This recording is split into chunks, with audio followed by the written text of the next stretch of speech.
Before meiosis begins, in the preceding interphase, DNA replication takes place.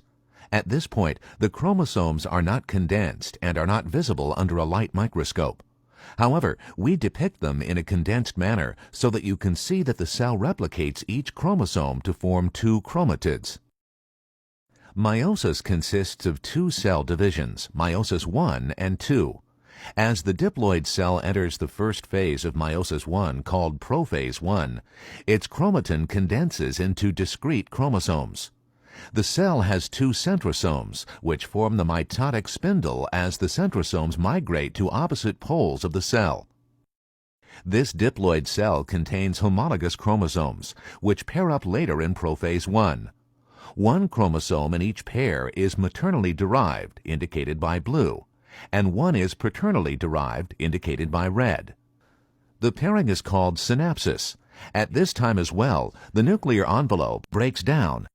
Late in prophase I, the homologous chromosomes exchange genetic material, as indicated by crossing over points called chiasmata. Recombinant chromatids consist of both maternally and paternally derived DNA. In this phase, microtubules attach to the chromosomes, directing them to the equatorial plate.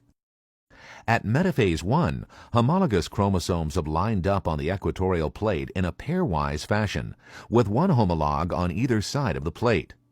Note that the chromosomes assort independently. For example, the maternal chromosomes align randomly, not necessarily on the same side of the plate. During anaphase I, chromosomes from each pair move to opposite poles of the cell. The centromeres of the chromosomes do not divide, so each chromosome still consists of two sister chromatids, which now may not be genetically identical due to crossing over. In some species, telophase I occurs, a stage in which chromosomes decondense, nuclear membranes reform, and the cytoplasm divides in a process called cytokinesis. A short interphase period called interkinesis may then follow telophase I. Note that DNA replication does not take place during interkinesis. During the second half of meiosis, in prophase II, the chromatin again condenses into discrete chromosomes. There are now only a haploid number of chromosomes per cell. Each chromosome consists of two chromatids joined together by a centromere.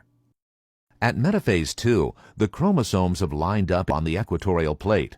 Microtubules from opposite poles attach to each sister chromatid of a chromosome. During anaphase II, the centromeres divide, and both chromatids become independent chromosomes and move to opposite poles of the cell. During telophase II, chromosomes again decondense and nuclear membranes reform. Depending on the species, cytokinesis may occur.